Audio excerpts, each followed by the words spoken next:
Salut Julien, Salut Laureline, merci d'être venu, merci d'avoir accepté mon invitation avec pour plaisir. parler de toi, de ton entreprise, de ton activité et en même temps forcément de course à pied. Mhm. Est-ce que tu peux te présenter déjà pour Ouais, commencer en quelques alors, mots? donc je m'appelle Julien Deremo, j'ai 31 ans, je suis papa de deux enfants qui ont 3 et 5 ans. Et j'ai monté ma boîte il y a 13 ans maintenant et j'habite à Lyon. Ok, et ta boîte elle s'appelle comment alors? Alors la boîte elle s'appelle Pilotine, c'est une agence de communication digitale. Donc en gros on fait le gros du boulot, on fait des sites internet et ensuite on fait aussi de la formation et de l'accompagnement en stratégie de prospection digitale. Il Ok, y a 20 personnes et on est à Lyon et on vient d'acheter des nouveaux locaux, donc c'est cool, on sera bientôt vers la piscine du Rhône, on aménage très bientôt, donc ça va faire une bonne transition dans l'entreprise, ça ah, va être cool quoi. ah, c'est un chouette changement. Ouais. Pilotine, ça vient d'où? Alors pilotine, ça vient du nom c'est les petits bateaux qui se mettent juste à côté des gros ferries. Et en fait, il y a une personne qui grimpe dans la cabine de pilotage pour faire les manœuvres avec le capitaine du bateau. Et donc ça symbolise l'accompagnement qu'on fait auprès de boîtes plus grosses que nous, parce que notre cible en général, on est sur les PME, les ETI, les boîtes entre 20 et 200 personnes, quoi. Et voilà, donc dans les 20 salariés, en fait, on est des marins, c'est un équipage et tout ça. Il y a tout un champ sémantique autour de la mer, donc c'est plutôt cool. Donc toi, si j'ai compris, t'es le capitaine Et du alors. coup, moi je suis le capitaine, exactement. Ouais. Vraiment, c'est où t'as un co-capitaine, Il y avait un co-capitaine Ouais, et il n'y a plus. On a décidé de dissocier les deux ouais, activités.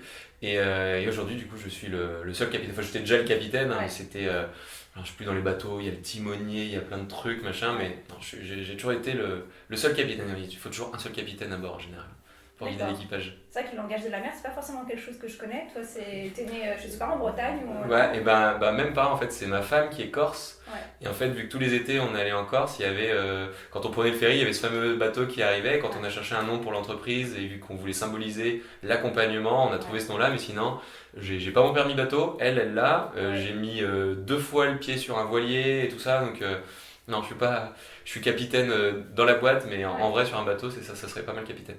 Ah, mais l'analogie est vraiment sympa, je trouve. Mm, Ça part bien, en fait. exact. Et donc, tu cours, tu fais de la course à Yes. pied. Mm. Depuis quand? Eh ben, je cours assidûment depuis 2 ans et demi. Et, Ouais, euh, et sinon, je courais au collège, lycée, quand on était ouais. obligé. Et j'avais fait deux courses avant dans ma carrière. Ok, et quand tu dis assidûment, alors ça veut dire quoi? Alors, assidûment, depuis 2 ans et demi, c'est que je me suis mis des challenges de participer à des trucs un peu plus compliqués que de faire juste un 10 km Ouais, par-ci par-là, où je m'étais inscrit au marathon du Beaujolais, ouais, et du coup c'est à partir de ce moment-là où j'ai fait 4 à 5 sorties par semaine pendant les périodes de préparation, c'est-à-dire 3 mois avant l'événement. Et une fois que j'ai fait le marathon du Beaujolais, je m'étais dit de toute façon le marathon c'est horrible, je le ferai une fois terminé. Puis finalement à la fin je me suis dit putain je vais en refaire un autre et ouais. tout, donc voilà. Ça veut dire que ton premier dossard, c'est sur marathon.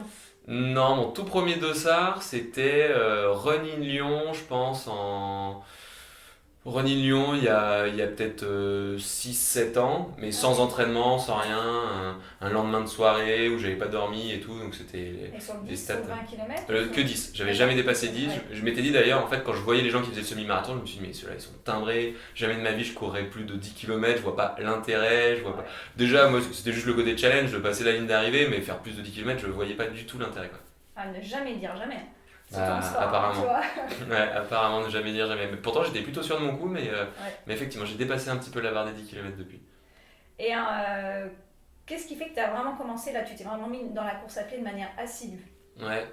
Et juste ce challenge. Alors, en fait, c'est. Donc, mon premier dossard officiel où je me suis vraiment donné, où j'ai fait un entraînement, c'était donc le marathon du Beaujolais. Et encore, je dis une bêtise, parce que dans le cadre de l'entraînement du marathon du Beaujolais, j'avais fait les 10 km de Caluire. En Ouais, fait, moi j'aime bien quand il y a le gros objectif, en mettre des petits intermédiaires avant, mais comme quoi, tu vois, je les oublie même les petits intermédiaires. Mais tu vois, j'essaye de faire un 10 km, un semi pour faire le fameux marathon ou plus. Et pardon, c'était quoi la question? qu'est-ce qui fait comment et pourquoi tu as commencé la course Ah à pied ouais, de manière pourquoi? assidue? Ouais, pourquoi? Donc moi je fais partie d'un groupe d'entrepreneurs qui s'appelle le CJD. C'est le Oui, Centre des jeunes dirigeants. ouais, Et je recommande à tous, quand on est entrepreneur, de rejoindre ce club. C'est plutôt un centre de formation de dirigeants. Bon, c'est comment avoir une vraie posture de dirigeant, être plus à l'aise dans le management, être à l'aise avec soi-même. Il y a beaucoup de trucs en lien avec le bien-être du dirigeant, le bien-être de la boîte, la performance globale et tout. C'est vraiment un concept super chouette. Donc, en faisant partie de ce réseau, on va dire, et ben, il y a eu un événement qui était en Normandie et ils ont organisé une course de 7 km lors de cet événement. Ouais. Il n'y avait que des entrepreneurs du coup. Et toujours pareil, pas d'entraînement, lendemain de soirée très arrosé, j'avais pas dormi. Et je suis arrivé 5e de cette course. Parce que j'avais des petites capacités quand même. Enfin, je crois que je m'étais entraîné peut-être 3-4 fois avant le truc, mais voilà. Et du coup, je suis arrivé 5e. Alors, sûrement qu'il n'y avait pas beaucoup de grands athlètes pendant cet événement, mais rien que ça, j'ai vu que mes pairs, d'autres entrepreneurs, ils m'ont dit putain, c'est pas mal. Tu sais, on voyait qu'il y avait un petit truc, tu vois, ils disaient c'est pas mal et tout, sans entraînement, tout ça, c'est plutôt bon. Et il s'avère que dans ce groupe d'entrepreneurs, eh ben, ils avaient fait un sous-groupe de coureurs. Et ils avaient une conversation WhatsApp où du coup ils se donnaient régulièrement rendez-vous pour aller courir ensemble. Et du coup ils m'ont intégré à ce groupe-là. Donc j'ai fait quelques sorties avec eux. Ils m'ont fait découvrir Strava, qui est un réseau social pour les coureurs. Ils m'ont fait découvrir, enfin j'ai découvert tout seul Coach Décathlon, je crois. Et du coup, dès que j'avais une question en mode est-ce qu'il faut courir avec des lunettes, est-ce qu'il faut prendre de l'eau quand on va courir plus de 21 km, enfin, et du coup, je partageais mes courses et le truc est venu un petit peu comme ça où je me suis chauffé. Donc, à un moment, ils ont parlé du marathon du Beaujolais, pouf, je me suis inscrit et puis de fil en aiguille, le truc s'est créé comme ça.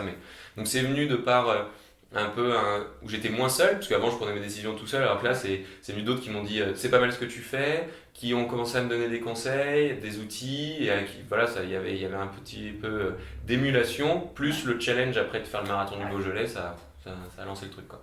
Ah, chouette. Et ce qui fait que t'es toujours dans ce groupe? Ce qui fait que je suis toujours dans ce groupe, alors je cours assez club, peu, dans une association, en plus, je cours assez peu avec eux maintenant, mais je suis toujours moi au CJD, et puis je suis toujours dans le groupe d'échange, on discute pas mal. Et je vais rejoindre un club d'athlétisme qui est celui de Caluire, parce qu'il est pas loin de chez moi, moi j'habitais à la Croix-Rousse, uniquement parce que j'en ai besoin pour participer au championnat de France.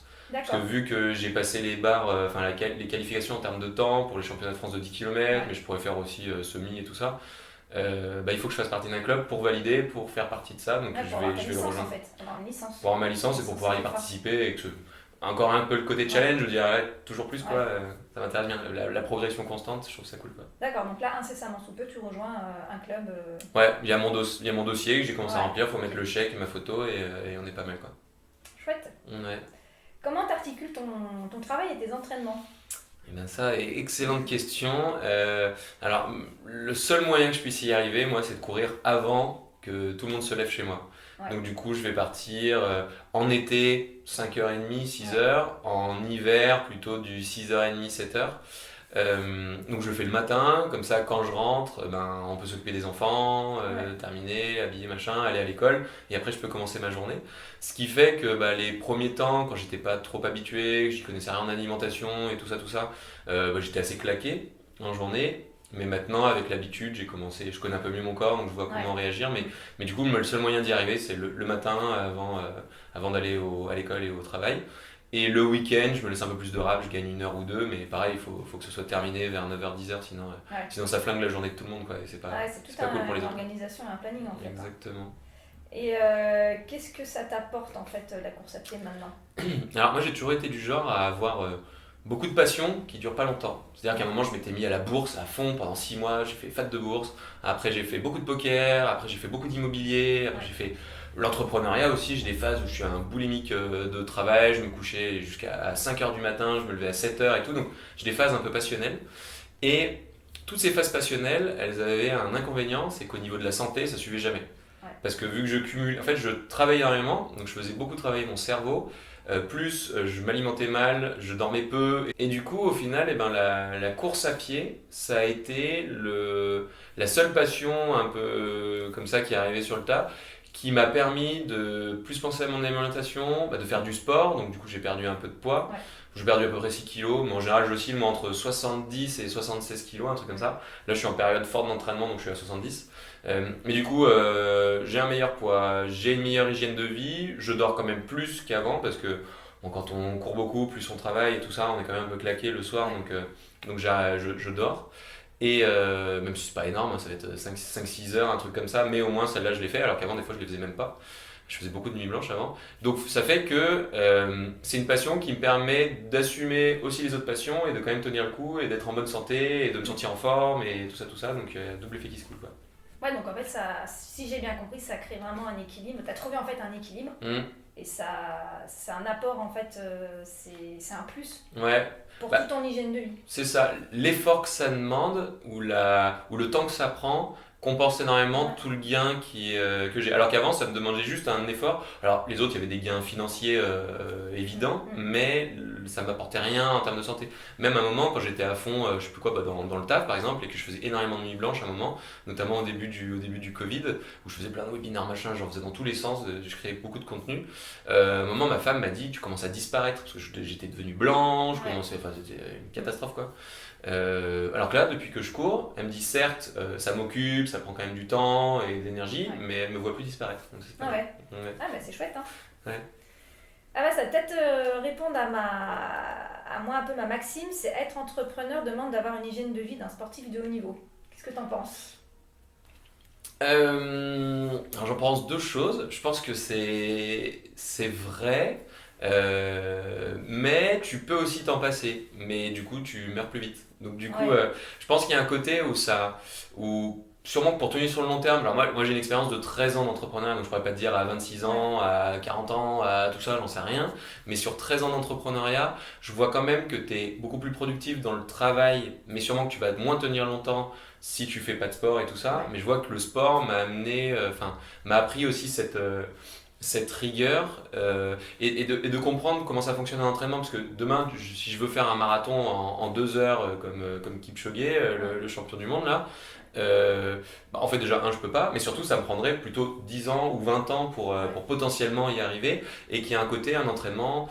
Même il y a une statistique qui dit que normalement ta charge d'entraînement, il faut qu'elle augmente que 10% par an ou un truc comme ça. Enfin, c'est vraiment c'est une course de fond, c'est sur le long terme et c'est un entraînement progressif. Alors que des fois en entrepreneuriat, on peut se dire allez, je m'y mets et pendant 3 semaines, je sors plus de mon appart et je taffe. Certes, tu vas faire une progression, mais en général, c'est comme les pics, tu vas te blesser au bout d'un moment. Et du coup, en fait, bah, voilà, il y a plein de parallèles à faire entre le sport et l'entrepreneuriat, c'est assez cool. Et du coup, je vois effectivement qu'il faut juste avoir des routines, les appliquer régulièrement, que ce soit en sport ou en entrepreneuriat. Et on voit que la progression se fait. Je vois que j'avais la même stratégie en entrepreneuriat au début avec le sport. Hein. J'ai essayé de faire des pics de progression astronomiques, mais boum, grosse blessure. Enfin, c'est pas des grosses blessures, mais c'était des coups d'arrêt quand même. Il y a le tendon qui était en surchauffe, il fallait s'arrêter pendant 2 semaines, il faut aller chez le kiné, machin. Donc il y a plein de parallèles avec il faut se faire accompagner. La charge d'entraînement, elle prend un peu de temps. On a besoin d'avoir des conseils, on a besoin de se renseigner, on a besoin de s'équiper et tout ça, ça fonctionne aussi quand on monte sa boîte, donc Il faut planifier. ça c'est chouette. Ouais, Faut aussi avoir planifier. sa vision, le but. Le but Ouais, ultime un et but aussi. Voilà, la vision, et Exactement. que ça soit aussi bien dans le sport que dans l'entrepreneuriat. Exactement. Alors, tu t'entraînes combien de fois par semaine? 5 fois par semaine du coup, et c'est à peu près entre 60 et 100 bornes par semaine. Ah ouais, pas mal. T'as des séances spécifiques, j'imagine? T'alternes Ouais. différentes séances? Alors moi depuis 2 ans et demi je m'entraîne avec Coach Decathlon, donc qui est l'application de Decathlon. Alors honnêtement elle est limitée parce que normalement si tu veux faire en dessous de 3 heures au marathon il y a plus de séances. Donc moi ce que je fais c'est que je reprends leurs séances qui sont bien faites et c'est juste que j'ajuste l'allure en étant plus rapide sur les sessions où je dois être à l'allure marathon et tout ça, donc j'ajuste juste le calcul. Mais sinon c'est bien fait où tu as à chaque fois une sortie longue, une sortie récup, 2 fractionnés dans la semaine, et un truc qui mélange un peu de sorties longues fractionnées. C'est souvent bien fait comme ça, quoi. Ça va travailler l'endurance et en même temps d'améliorer la vitesse. Ça veut dire, donc tu parles en fait de marathon, ton prochain objectif c'est un marathon, le marathon de Boston, Exactement. en avril. Ouais, le 18 avril. Et là tu vises combien? Marathon de Boston, je souhaite descendre en dessous de 2h35. Donc là ça commence à être chaud parce que mon dernier fait d'armes en marathon c'était Paris, j'ai fait 2h42. Donc là j'aimerais bien essayer de gagner si possible 10 minutes, ça pourrait être cool. Mais bon, moins de 2h35, ce qui fait que l'allure devrait être. L'allure que je fais pour les entraînements, j'essaye de me tenir sur du 3h30, sur du 3 minutes 30 par kilomètre. ce qui est hard quand même. Ouais, Même moi, en je m'en rends pas fractionné, compte. c'est C'est assez comme, hard. comme je fais du trail, moi, c'est Ouais. un jargon que je connais pas encore très Ouais. bien. Bah, je sais même pas combien ça fait en termes de kilomètres-heure, tu vois. Ouais. Je sais pas, d'être sur du 16 quelque chose, Ah ouais. 16 et quelques Donc, ça kilomètres veut dire heure. maintenir une allure de 16 km/h sur Voilà. 42 Ouais, km. ouais. Mais les expériences que j'ai pu avoir sur les autres entraînements, c'est quand même qu'en entraînement, en gros, pour être vulgaire, t'en chies. Même si tu te cherches plus pour Paris, il fallait que je fasse. C'était 3 minutes 51. Donc je sais pas, on devait être à 14 et quelques ou 15, j'en sais rien, kilomètre-heure. Mais 3 minutes 51 par kilomètre. Et du coup, je m'entraînais sur une base de 3 minutes 45, mais genre, j'en pouvais plus à la fin des fractionnés. Ouais. Tu vois, sur même 2 bornes, j'en pouvais plus quoi. Ouais. Et au final, l'adrénaline du jour J, plus les autres compétitions que tu as pu faire avant pour t'entraîner sur le mode compétition, plus l'alimentation que tu as fait la semaine d'avant, plus ci, plus ça fait que le jour J, t'es une machine quoi. Ouais. Et qu'au final, ce truc-là où tu avais du mal aux entraînements mais que tu t'as maintenu tout le long, et ben au final, tu arrives à le tenir après Ouais. pendant un temps hyper long quoi. Ouais, bah, c'est une manière de muscler le corps, muscler le mental aussi. Ouais. Hein. Ouais. Ça fait partie de la préparation aussi. Ouais, mais ce qui est marrant, parce que je trouve vraiment fou, c'est que ce que tu arrives à faire en compétition, tu n'arriverais jamais en entraînement. Ouais. Mais c'est l'entraînement qui est assez méthodique, mathématique, scientifique, j'en sais rien, qui fait que le jour de la compétition, tu y arrives quand même. Ouais. C'est Oui, assez comme incroyable. tu quoi. dis, il y a le côté adrénaline, le jour J, Ah ouais. t'es là, il y a l'émulation. Donc, je suis sûr que l'adrénaline rajoute il y a 1 km/h. l'ambiance. Ah bah oui, L'alimentation doit rajouter 1 km/h, l'adrénaline encore 1 km/h, et je sais pas Ouais. quoi. Le fait qu'il y ait des gens autour de toi qui te donnent Ouais. le tempo Bien et sûr. tout, Mais partir bien dans sûr le bon que si t'as sas. une et bonne tout ça. préparation, on peut pas compter Oui. que sur le Non. phénomène du jour J, mais c'est sûr que c'est un plus, hein, Mmh. et que ça peut vraiment aider. Ouais. C'est quoi ta plus belle expérience en course? Bon, j'ai plusieurs. J'ai bien aimé le marathon de Paris. C'était vraiment. Enfin, j'ai bien aimé le marathon du Boulogne.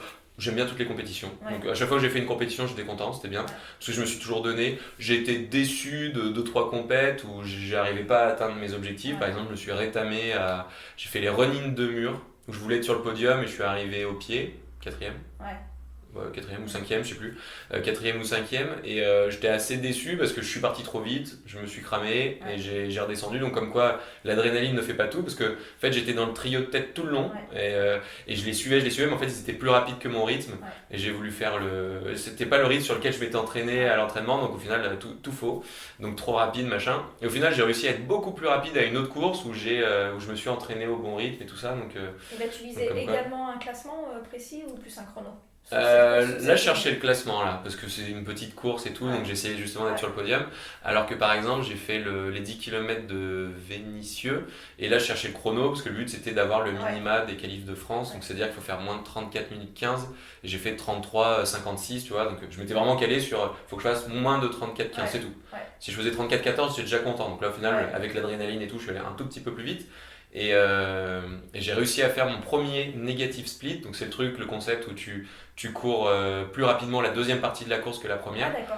Parce que justement, je savais que je voulais faire juste pile poil ce chrono-là, donc j'ai fait mon chrono au début, et finalement, vu qu'il y avait encore de l'énergie, Ouais, j'ai t'as pu géré, accélérer à la ouais. fin. Ouais. Et ça, c'est encore mieux, parce que même quand tu arrives à la fin, limite, tu dis, bah, je peux continuer, quoi. Ouais. Ça, c'est pas mal. Alors que quand tu t'es cramé sur la première partie et que tu ralentis la deuxième, à la fin, t'es cuit, tu tombes par terre. Donc, négative split, tu vois, je connais, c'est bien, j'apprends Ouais. plein de choses. Ouais, le negative jargon split, des c'est. marathoniens. Ouais. Negative split, c'est sur les courses longues à partir de 10 km sur route ou quand tu fais plus rapidement la deuxième La partie de deuxième course. partie, Quoi. ouais. Donc, ouais, dans les trucs cool, il y avait marathon du Beaujolais, il y avait. J'ai fait le marathon de Brest, le semi-marathon de Brest aussi qui était sympa, il y avait un peu de dénivelé, Ouais. ces deux-là, il y avait beaucoup de dénivelé, enfin beaucoup. Il y avait genre 200-300 mètres, quoi, mais c'est quand même pas mal. Et marathon de Paris, il était cool, et les 10 km de Vénissieux, c'est bien. Et si, et la Saint-Élion, où je suis arrivé 48ème sur, je sais pas, 2500 personnes et tout, donc ça c'était cool. Mais pour le coup, je m'étais pas entraîné, donc j'ai pas respecté, là c'était le petit kiff supplémentaire, c'est-à-dire que encore une fois, j'avais jamais fait plus de 42 bornes dans ma vie. Ouais. Et je m'étais dit, jamais de la vie je ferai plus, tous ceux qui font plus, ils sont complètement marteaux, ça sert strictement à rien. Je me suis inscrit à la Saint-Élion juste parce qu'il y a un type, en plus je me suis fait avoir, mais il y a un type qui m'a contacté sur LinkedIn, qui a vu que je courais, il m'a dit tiens j'ai un truc à la Saint-Élion, j'y vais pas et je peux te donner ma place. Du coup, c'est gratos, allez, on y va. Finalement, j'ai dû quand même payer la place, son système il a pas marché donc je me suis fait avoir, mais c'est pas grave. Du coup, j'ai participé à la Saint-Élion sans entraînement, mais j'avais tout l'entraînement du marathon de Paris juste avant. J'étais hyper chaud, quoi, en gros. Mais voilà, je m'étais pas entraîné pour la nuit, je m'étais pas entraîné pour du trail, je m'étais pas entraîné pour de la montée. Donc c'est pour ça que j'aurais pu faire, je pense, beaucoup mieux que Ouais. 48e. Je l'ai fait en 7h38. Mais c'était une belle expérience. Mais par contre, à partir du 30e kilomètre, je me suis dit, quand j'étais en train de courir, je me suis dit, cette course, c'est horrible. Plus jamais ça. Enfin, je détestais, quoi. Et quand j'ai passé la ligne d'arrivée, je détestais encore. Et le lendemain, je me dis, putain, quand est-ce que je me refais un truc dans le genre? C'est souvent ça. C'est super con, mais. On se dit tous plus jamais. Et Ah puis ouais, le mais elle était lendemain, horrible, puis quoi. t'as une nuit qui passe, tu te reposes. Ah ouais. Après, c'est vrai que cette année, ça fait 3 ans que les conditions de la Saint-Élion, elles sont assez exécrables. Moi, j'ai Ouais. fait l'édition longue de 2018, Ouais. 80 km dans la boue, sous la pluie. Et là, C'est t'as ça. pas eu des super conditions. Alors il a moi fait j'ai pas très eu froid. j'ai pas eu la boue, donc ça Ouais. je pense que c'est cool parce que Ouais. j'aurais un peu plus glissé. Mais il y avait le froid, il y avait de la glace, Ouais. parce que là j'ai fait Il y a un du petit verglas, j'ai fait un ouais. petit vol plané sur la Ouais. glace et tout. Je me suis croûté quand même, je suis tombé et tout. Ouais. Mais je suis tombé, c'était meuble, le sol était Ouais. meuble, donc je me Ouais. suis pas fait mal heureusement. Et mais bon ouais ça caillait ouais. Ah oui, Ça caillait il est bien. particulièrement froid cette année. Et vu que j'étais pas entraîné ni au froid, ni à la pluie, ni à la glace, ni à tout ça, c'était genre la troisième fois que je mettais des chaussures de trail de ma Ouais. vie, donc je pense que si je le refais, j'aurai un peu plus d'expérience, en tout cas je m'entraînerai pour ça. Ah ouais, ça Mais n'a ouais, rien à Saint-Élion, voir. belle C'est expérience vachement quand même. Ça n'a rien à voir. Enfin là, marathon, Saint-Élion. Et encore, la Saint-Élion, les trailers disent que c'est pas vraiment un trail. C'est un trail, je pense qu'il faut le faire une fois dans sa vie. Ouais. Il y en a qui aiment bien le refaire chaque année. Mm. Chacun fait ce qu'il veut. Mais c'est vrai qu'on n'est pas dans le trail avec beaucoup de dénivelé. C'est-à-dire le ratio kilomètre dénivelé, il est pas énorme. Ouais. Mais par contre, la difficulté, c'est la nuit, c'est en décembre, donc tu sais jamais sur quoi tu vas tomber comme météo.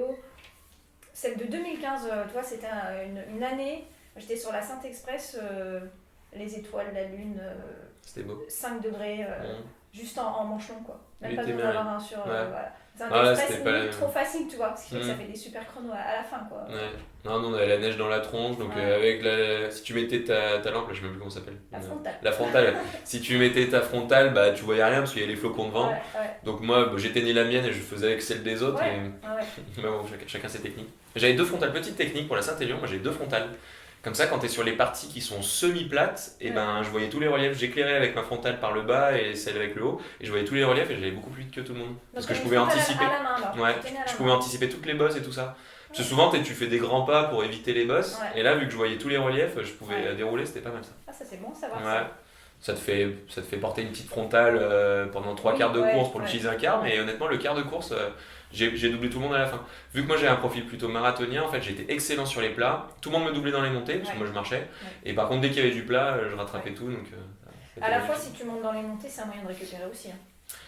Ouais, mais alors le conseil moi, que j'avais eu quand même, je l'avais regardé la veille, c'était il vaut mieux marcher dans les montées et courir dans les descentes plutôt que de courir dans les montées et après d'être éclaté quand t'arrives. Donc toi tu récupérais dans les montées, les autres ah oui voilà exactement. Doublaient, ah oui. mais en fait là comme on dit ils se crament, alors que toi t'as moyen, tu marches mais après tu c'est ça. de relancer. Oui. Récupération physique dans la montée et comme ça après dès que c'était du plat, je fonçais. Tu m'avais dit que tu avais un autre objectif, c'est le marathon du Mont Blanc. Ouais. Qui n'est pas un bon marathon, on est d'accord. Bah ouais, c'est ce que tu m'as dit. Donc moi j'étais dégoûté, je pensais que j'allais faire encore un bon truc, mais apparemment c'est plus un trail. Enfin non, je savais que c'était un trail, parce que je crois qu'il y a 3000 mètres de dénivelé, un truc comme ça. Non, 2005-2007. Ouais. Je l'ai couru moi en 2017, le marathon du Mont Blanc. Ouais. Et justement, je t'avais un peu expliqué, tu as 2 courses en une en fait. Tu as vraiment les 17 premiers kilomètres, tu dois avoir allé 400-500 mètres de dénivelé sur les 17. Ouais. Donc ça veut dire que tu te retrouves avec les 2000 sur quasiment toute la deuxième partie. Et c'est vraiment gérer ton départ de course. Enfin, gérer tes 17 premiers kilomètres jusqu'à Valorcine. Alors, je sais pas si tu as le même parcours que j'ai eu. Où là, tu as un kilomètre vertical à Valorcine. Sûrement, je vais me le taper. Hein. Voilà, mais tu dis bien ton parcours et gère bien ta première partie de course parce que alors là, sinon, tu vas exploser. Ouais, bah là, pareil, je pense.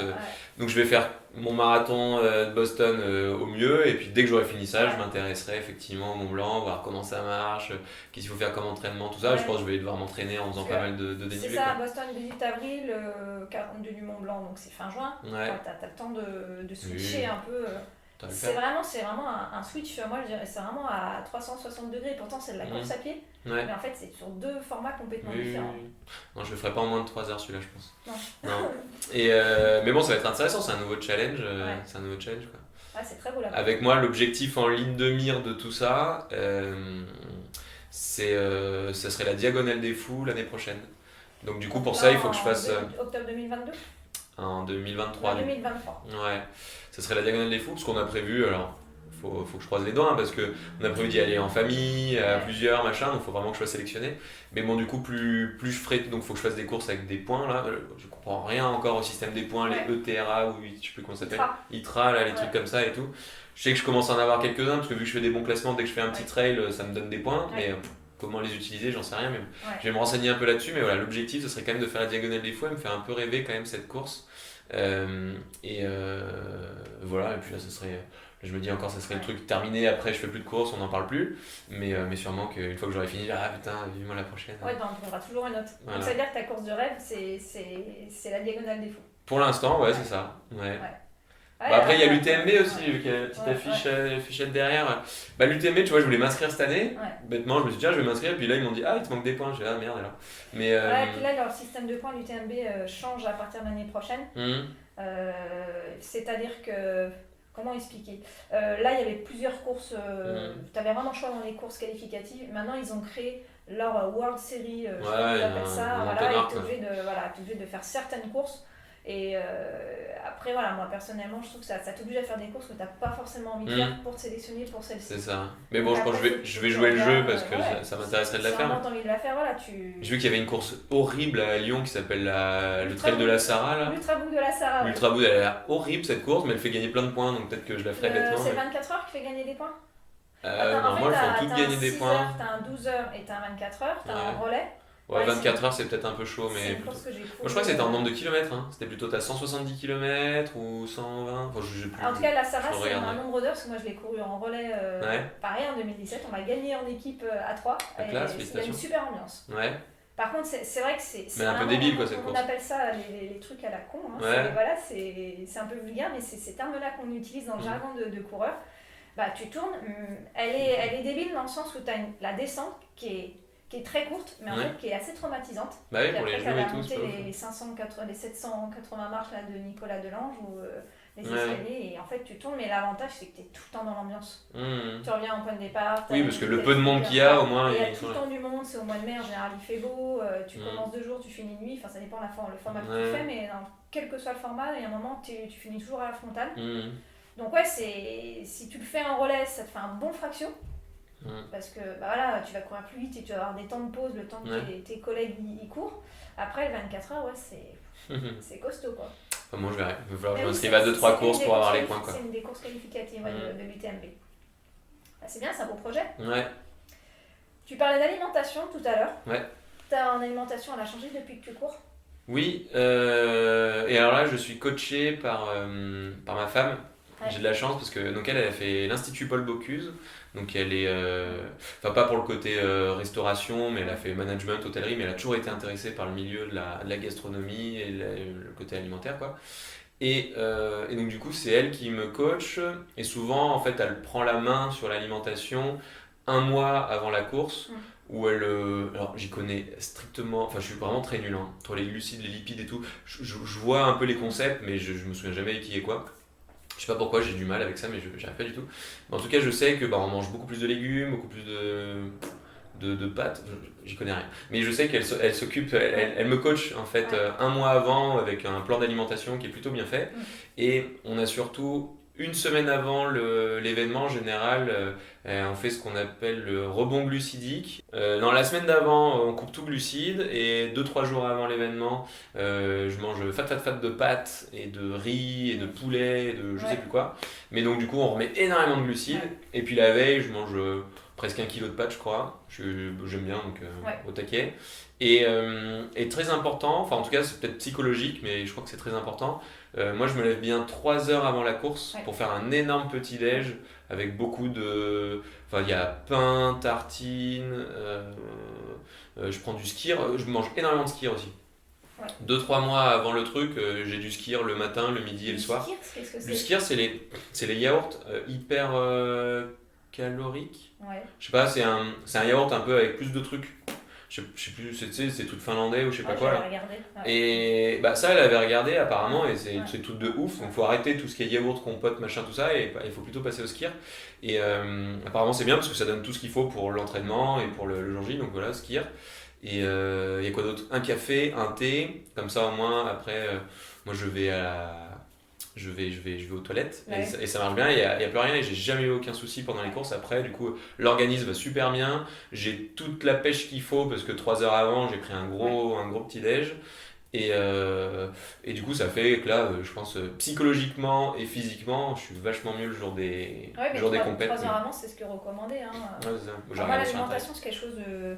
Après, je pense que ça va venir. Tu verras au fur et à mesure où tu vas courir, où tu vas comprendre de plus en plus de notions voilà, sur l'index glycémique, Mm. comment arrêter, quand arrêter, à quel moment il faut manger plus de cru, plus de cuit. Il y a plein de choses. Hein. Ouais. C'est quelque chose qui est venu au fur et à mesure.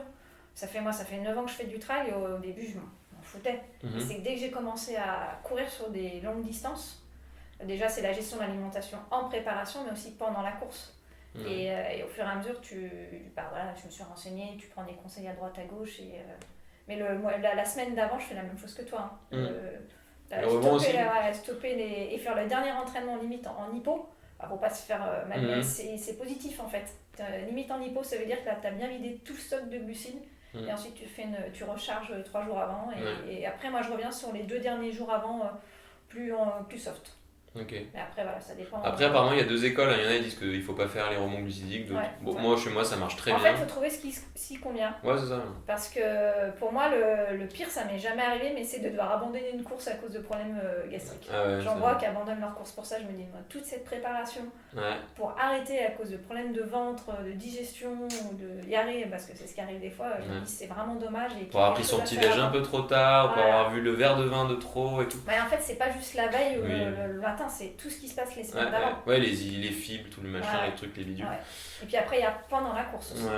Comment tu t'habitues en fonction du chaud, en fonction du froid. Mm. Voilà, Saint-Élion, il y en a plein qui ont eu des problèmes gastriques. Et ça, Ah c'est ouais vrai qu'à moins 10 degrés, c'est un peu compliqué. Mais ça dépend voilà, de Moi, je fais la comme d'hab. Et fragilité ça. de chacun. Voilà, ça Ouais. dépend de plein de choses. Mais, En tout cas, je pense pareil, il faut prendre une habitude sur Ouais. son alimentation Ouais. et le tenir correctement. Et, bah aussi, pareil, avant les grands trucs, j'arrête 1 ou 2 mois avant totalement l'alcool, Ouais. de manger du gras, des Ouais. trucs comme ça. Et ça, en soi, de toute façon, c'est bon pour la santé de Bien base, sûr. qu'on Ouais. fasse du sport ou pas. Ouais. Donc, Ouais. Et ça me fait une bonne excuse pour Oui. refuser aussi. Ouais. Bah non, désolé, j'ai T'as une super vraiment un compète et objectif, tout. ouais. Tu te laisses moins tenter. Mm. Et alors là, les courses avec la vitesse à laquelle tu cours, tu manges quand même, tu te ravitailles. Alors sur un 10 km et un semi-marathon, non. Non, ouais. Par contre sur le marathon, ouais, vaut mieux. Et alors sur la Saint-Élion, effectivement, là je buvais tous les kilomètres. Dès que ça sonnait sur ma montre, dès que kilomètres, hop, je buvais. J'étais beaucoup plus vigilant. Et encore, je pense que j'ai pas assez fait. Notamment, j'ai mangé rien de salé. Alors qu'apparemment, il faut alterner sucré, salé, sucré, salé. J'ai rien mangé de salé, donc heureusement que j'ai pas eu de pépins. Mais marathon de Paris, par exemple, moi j'ai toujours mes 2 petites gourdes avec moi qui font 600 ml. Ouais. Plus 5 gels, plus une barre, plus un machin, je sais pas quoi. Et en fait, je m'arrête pas au ravitaillement et je m'alimente avec ce que j'ai dans ma petite sacoche. Honnêtement, avoir une sacoche, ça alourdit un peu. Je vois, en général, à ce niveau-là, je suis le seul à avoir une sacoche. Donc, soit je me dis que c'est du coup mauvaise technique, mais je pense que ça me conforte. Enfin voilà, mentalement, je suis content d'avoir mes sacoches, mes machins, mes bidules, mes trucs. Mais je vois que tous les autres, ils prennent jamais rien. Sur un 10 km, je l'ai plus. Sur un semi, je garde ma petite sacoche. Mais effectivement, à ce niveau-là, normalement, plus personne n'a de sacoche. Et eux, ils vont juste prendre de l'eau au ravito et terminer Les bonsoir. ravitaux, c'est tous les 5 km, non? C'est tous les 5 km à peu près. Apparemment, sur un 10 km, normalement, on devrait. Enfin, voilà, moi qui l'ai fait en moins de 35 minutes, on va dire, on devrait même pas boire. On devrait ni boire, ni machin, tout ça. Façon, Moi, je pense que j'en ai quand même un peu besoin pour le côté psychologique. Ouais. Le petit gel et tout qui va bien quand même pour, pour conforter le cerveau, qu'on s'alimente, que tout va bien et tout. Donc moi je le fais pour le côté psychologique, mais normalement, physiologiquement, on ne devrait pas en avoir besoin. Quoi. Bah, c'est qu'avec la vitesse sur un 10 km, surtout à la vitesse à laquelle tu cours, déjà ton système digestif, tu vois, la respiration, tu n'as pas du tout une même respiration. Ah ouais, enfin, moi, comme c'est mon boulot en tant que sophrologue, je travaille beaucoup sur la respiration. Ta respiration, elle est complètement, j'ai pas déréglée, mais elle est... Voilà, et ce qui fait que ton système digestif, tu peux rien manger, quoi. C'est tout en tension, mais c'est pas négatif, c'est tout...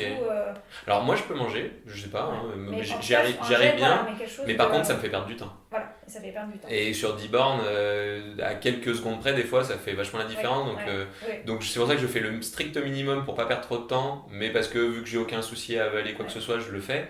Mais sinon ça fait perdre vachement de temps, parce que le temps d'aller chercher ton truc, de le mettre à ta bouche, machin, tu réfléchis à ça, t'as perdu 1-2 secondes, et les autres ils sont déjà partis. Et sache qu'en trail c'est pas la même. Hein. Oui, bah, c'est pour ça, en trail à Saint-Élion, j'ai les franco quoi. C'est une autre manière de penser ta course, déjà en général tu penses pas vraiment chrono, tu peux pas avec les conditions. Non, c'est plus classement quoi. c'est... Ouais, enfin, ou alors si c'est un chrono, c'est plus une fourchette, quoi. Entre, je sais pas, Oui. entre 4 et 5 heures, mais t'es pas à la minute ou à la seconde près. C'est pas C'est du ça. tout la même chose. L'idée, souvent, des fois, c'est de finir aussi. Ouais. Puis après, c'est le classement, ouais. Bah, je me souviens à la Saint-Élion, ceux avec qui j'étais à côté, à chaque fois on disait mais on en est où? Il y en a des mais objectif top 100, je sais pas quoi, Ouais. c'était ce genre d'objectif là. Ouais. Mais c'est vrai qu'on s'en foutait si on était lent ou pas, tant que Ouais. les autres ils étaient comme nous. Ouais. Et au niveau mental, tu te prépares, tu fais quelque chose, Non. Alors, je sais pas si tout le monde en a besoin, mais c'est pas le sujet. Voilà. Bah, souvent, quand j'en parle aux gens, il y en a plein qui me disent je sais pas comment t'arrives à t'automotiver, je sais Ouais. pas quoi. Moi, je pense qu'il y a deux trucs qui me tiennent. Il y en a un, c'est que je suis un très grand joueur. J'adore jouer. Je dis pas que je gagne. Ouais. Je suis pas un mauvais joueur, mais je suis un très grand joueur. J'adore jouer. Donc, le côté challenge, rien que ça va me booster pour réussir à faire des trucs. Quand je joue beaucoup à des jeux de société, j'adore les parcs d'attractions, je suis un très très très très grand joueur, j'aime faire plein de trucs, je suis très curieux. Donc voilà, le fait d'avoir l'objectif, moi ça va me permettre de tenir et de me lever 5 fois par semaine à 6 heures du mat pour aller courir et tout ça. Donc je n'ai pas l'impression d'avoir ce besoin-là, peut-être pas aujourd'hui, j'aurai peut-être plus tard. Enfin, j'aime bien jouer et il y a le côté social, moi, qui me tient énormément et qui me booste énormément parce que je sais que tout ce que je vais faire, vu que je suis sur Strava, à chaque fois je vais mettre ma compétition, donc le côté où je montre aux autres un peu ce que je fais, les autres me disent que c'est cool, enfin il y a ce côté-là un peu, je sais très bien que moi j'ai une certaine dépendance à ça, hein, les réseaux sociaux, tout ça, je sais que je suis fier de montrer ce que je fais, j'aime quand les autres me disent que c'est cool ce que je fais, donc le côté social plus le côté challenge et jeu me permet de tenir à ce niveau-là, donc, Ouais, c'est un moteur. donc Ouais. ces deux moteurs-là je les utilise à fond. Ouais. Et à part ça, sinon, j'ai pas besoin de faire d'autres choses, mais ça me permet de tenir au niveau Ouais. mental, quoi. Top. Ouais. Est-ce que dans ta société, tes associés ils pratiquent la course à pied? Je sais pas si tes associés ou je sais pas si tes associés. Bah, mon ancien associé, Olivier, du coup, il pratiquait l'athlétisme quand il était plus jeune, mais là, il a 63 ans et il fait il fait beaucoup d'alpinisme. Ouais. Mais sinon, en course à pied, il n'en fait plus. Chez Pilotine, chez les collaborateurs et tous les salariés, enfin les marins du coup, il y en a, à chaque fois qu'on fait la Running Lyon, sur 20 personnes, il y en a à peu près une petite dizaine qui participent, donc il y en a la moitié qui s'y mettent, mais souvent ils s'y mettent vraiment que pour participer au Running Lyon. Ouais, donc tu essaies de les embarquer. On les créer embarque un un challenge peu. entreprise, je sais pas, il existe ça, je crois, sur la course, des challenges entreprises. Ouais, on l'avait fait une fois. Ouais. Et petite statistique, on est arrivé dernier du challenge entreprise. Bah, c'est Parce bien. que, ouais, je sais plus, sur 300 équipes, on est arrivé dernier. Parce que, en fait, on s'était tous mis au niveau de celui qui allait le moins vite. Ouais. Parce qu'on s'est dit, on veut le faire ensemble, Ouais. on se soutient et tout ça. Et donc, du coup, on est arrivé dernier du challenge entreprise. Ouais, maintenant vous êtes arrivés. Ouais, c'est ça. Bonne ça. stat, on était les derches, quoi. Et t'aimerais créer plus d'émulation, toi, de la course à pied, ou c'est plutôt ton truc à toi et... Ouais, alors je pense que c'est quand même un peu plus. Alors, si je crée l'émulation, parce qu'à travers ce que je fais, donc du coup, j'ai rencontré plein d'entrepreneurs en lien avec le sport. Par exemple, on va organiser un séminaire d'ici quelques mois avec Pierre-Ambroise Boss, qui est le champion du monde du 800 mètres. Et on va faire un séminaire de découverte du 800 mètres, il va nous parler de son parcours. On va s'associer avec d'autres entrepreneurs dans le domaine du sport pour justement offrir des lots, par exemple, aux gagnants et tout. Ça va être un événement, on va incomber, je sais pas, entre 50 et peut-être 100 personnes pour participer à ça. Donc ça va être cool parce qu'il y aura tous les collaborateurs de Pilotine qui participeront, plus des clients, des contacts, des partenaires et tout. Donc ça va être super chouette, ça sera en avril, je crois, avril ou mai. Et donc, et tu vois, depuis quand même que je m'y suis mis, je vois que les gens courent quand même un peu plus chez Pilotine, ils se chauffent un peu plus pour courir, il y en a un qui va participer à son premier marathon et tout ça. Alors je dis pas que c'est que grâce à moi, et c'est vraiment pas que grâce à moi, mais je pense que ça participe un petit peu, tu vois, ça donne des petits indices en disant bon voilà, en fait, il suffit de s'y mettre et puis go, on y va quoi, parce que... Ah, chouette. Voilà, donc ouais, c'est cool. Ça, je vais te poser une question que des fois beaucoup de personnes me posent, c'est pourquoi tu cours? Enfin, qu'est-ce que tu cherches dans la course à pied? Ouais, je l'ai dit tout à l'heure, Voilà. le challenge et la reconnaissance. Voilà, le challenge et la reconnaissance. Ouais, moi je sais que c'est mes deux moteurs. Moi. Des fois, certaines personnes qui font pas de course à pied, puis pas de manière aussi intense que toi ou moi, des fois comprennent pas trop et me demandent, mais en fait, tu cherches quoi? Tu cours après quoi? Ouais. Et chacun moi je cours après le jeu et la reconnaissance. Voilà. Donc, en fait, si j'ai bien compris, on peut te suivre sur les réseaux. Ouais.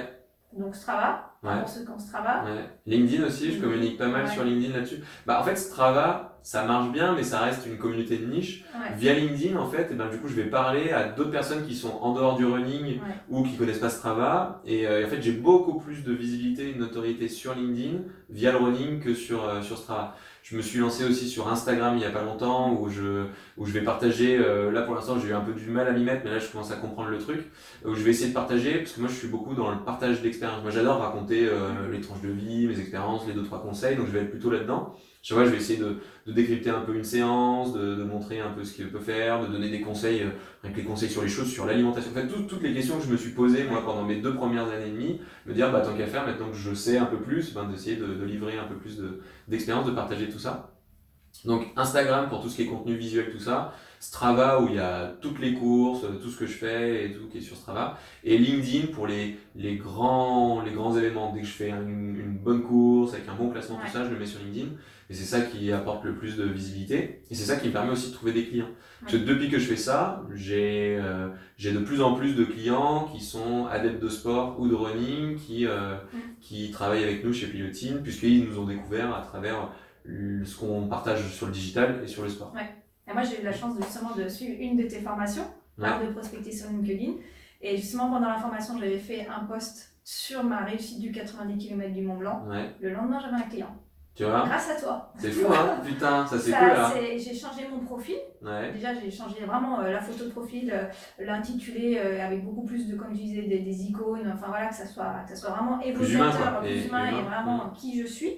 Et pas seulement ce que je fais, plus le poste, et bah, le lendemain, j'ai quelqu'un qui m'a appelé. Ok, ouais, super témoignage client. Bon, si vous cherchez une formation, vous savez qui trouver. Non mais voilà, c'est cool. un témoignage en direct, et c'est vrai que j'avais pas eu l'occasion de te le dire, et c'est vrai que de plus en plus, pareil, comme toi, j'alterne en fait les postes côté plus, le travail d'activité, et puis bah, de temps en temps, en effet, les réussites sportives, qui, on comprend bien chez toi ou chez moi, ça fait partie intégrante de notre activité en fait. Ouais. C'est ça qui crée l'équilibre. Bah, mon conseil en général sur LinkedIn, c'est d'alterner un côté très professionnel, en partageant du savoir, mais il faut être sur du partage, il faut être sur du conseil gratuit, il faut que ce soit vraiment intéressant quoi, et le plus désintéressé possible. On partage vraiment ces retours d'expérience pour que les gens apprennent des choses, et en même temps de raconter un petit peu des trucs qu'on fait à titre perso qui vont créer des points d'accroche avec les gens. Bon, toi, tu as de la chance de pouvoir cumuler les deux dans ton métier, mais moi, par exemple, le running n'a strictement rien à voir avec le digital, avec les sites internet, avec la formation en prospection. Et pourtant, bah, quand j'en parle, ça me donne de la visibilité. Après, les gens me connaissent pour ça, mais découvrent ce que je fais dans le digital et ça crée un cercle vertueux assez cool. Parce que les personnes ont besoin d'identification, de s'identifier en fait. Ils ont besoin de trucs vrais aussi. Exactement. De sincérité et d'authenticité. C'est ça. Est-ce que tu as des personnes qui t'inspirent ? Excellente question que je n'avais pas préparée. Parce que elle est arrivée plus tard cette question.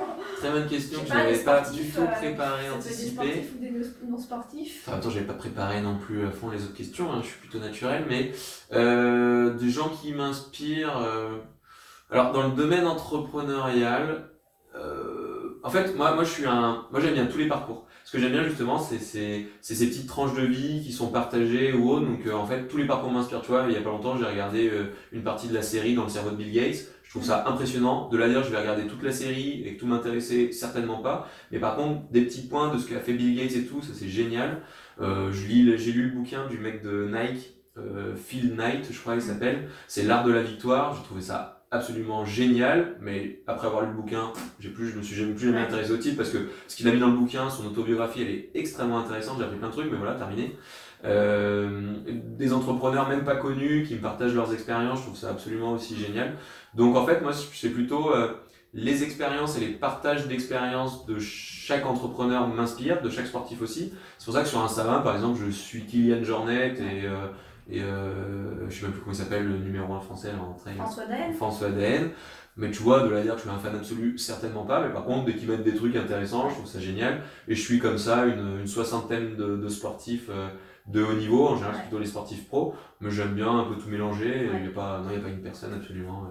Ok. que je suis, quoi. Mais tous ces petits trucs cumulés, j'apprends plein de choses. Moi, ça m'éveille un peu à toutes ces pratiques et je trouve ça cool, quoi. Ouais, puis tu peux trouver vraiment beaucoup de contenu, hein. Après, si tu t'intéresses plus au trail, moi, si je peux te conseiller, il y a une émission que j'aime bien, c'est Emotion Trail.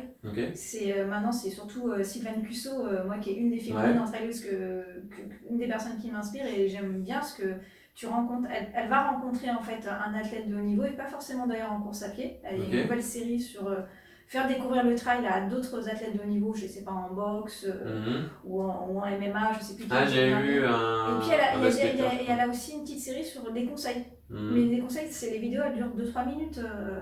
C'est pas la course à pied, les chaussures, quel entraînement, comment gérer les montées, enfin. Donc voilà, Emotion Trail, j'ai beaucoup regardé pendant le confinement sur mon entraîneur. C'est au moins 7 saisons. Et là, tu rencontres les plus grands, Dawa Sherpa. Kylian Jornet, je crois pas qu'il soit invité. T'as François Daen, t'as Xavier Thévenard. C'est super intéressant. Sylvaine Cusso, je crois qu'elle a fait Toulouse Business School comme moi. Elle a fait l'école de commerce de Toulouse. Donc, il y en a un ancien qui m'avait parlé d'elle, donc c'est comme ça que j'ai commencé à la. Ouais, moi j'aime bien. Très spontané, c'est fraîche, c'est une super. Naturel. Très naturel. Le côté naturel, humain, accessible, c'est le plus important. Avec un sacré niveau. Voilà, si je peux te conseiller. François Daen aussi a l'air d'être vachement naturel, accessible. Kylian aussi. Tu as François Daen, tu trouves plein de films d'une heure, toute sa diag qu'il a couru, je sais plus quelle année, où il est arrivé deuxième avec Benoît Girondel. Il y a tout un film qui dure 1 heure, 1 heure et quart. C'est le genre de film que je cherche pour pédaler pendant 1 heure, pour pas m'ennuyer. Moi, il me faut des trucs de sport pour avoir envie de les histoires des gens, c'est passionnant. Surtout quand ils sont naturels. Ouais, complètement. Et en ce moment, tu suis l'actualité un peu sportive, les JO d'hiver? Pas trop, non. Pas trop. Ça demande du temps. Alors, moi. C'est le matin, c'est compliqué, les hivers. En soi, je pourrais écouter plein de podcasts. Mais j'adore courir sans musique, sans rien. Je cours mieux quand je cours sans rien. Moi, je sais que quand je mets un podcast, ça me perturbe. Ma foulée, c'est pas la même. J'arrive, je suis plus épuisé, je me suis fait plus mal et tout ça. Donc, je cours sans rien le matin. Et je regarde assez peu la télé, puisque du coup, vu que j'enchaîne ça, plus la boîte après, plus tout, plus la famille et tout, non, il n'y a plus trop de temps pour ça. Je sais que quand on a un petit créneau avec ma femme pour regarder quelque chose, on va plutôt regarder une série, on va essayer de couper un petit peu. Donc non, malheureusement, je ne suis pas les actualités des JO, mais j'ai cru comprendre qu'on avait des médailles et tout. On a 14 médailles. Là, il y a le biathlon qui vient de se passer chez les femmes avec une belle médaille en or. En ce moment, il y a la Mastart. Voilà, et puis on verra quoi. Tant qu'on progresse et qu'on fait mieux qu'il y a 4 ans, ça pourrait être cool. Je crois qu'on va être pareil. Pareil. Parce que 4 ans, on avait fait 15 ans. J'ai l'impression qu'en JO, on fait souvent un peu pareil, quoi. Bien. Est-ce que tu as d'autres choses à rajouter? Un conseil? Le mot de la fin? Le mot de la fin. C'est ce que je dis un peu dans tous mes webinars ou toutes les vidéos que je peux faire un peu. Le but, c'est de prendre un maximum de plaisir. Donc voilà, prenez du plaisir. Et moi, quand je dis plaisir et performance, c'est possible. Plaisir et performance, c'est possible. Non, mais surtout, dans le petit mot de la fin, c'est, je pense, sport et entrepreneuriat, il y a énormément de parallèles, mais c'est plutôt, mettons en place des routines, prenons du plaisir à ça et d'être dans une progression qui est limitée mais constante. Enfin voilà, ne pas essayer d'aller chercher les étoiles, quoi, mais faut viser haut, comme ça on arrive à atterrir quand même à un endroit qui est intéressant, mais c'est progression constante sur laquelle on prend du plaisir et qui nous permet de progresser, c'est toujours ça, quoi. On apprend toujours. Super, écoute, merci infiniment pour cet échange, d'être venu. Je te souhaite bonne chance pour le marathon de Boston et le marathon du Mont Blanc. Puis de toute façon, moi je te suis sur les réseaux. Et ma question, est-ce que tu es d'accord pour que je mette les liens quand je vais projeter la vidéo, les liens sur LinkedIn pour te suivre? Avec grand plaisir. Voilà. Tu as tous les droits du monde. Ok. Merci beaucoup. Merci à toi. À plus, salut.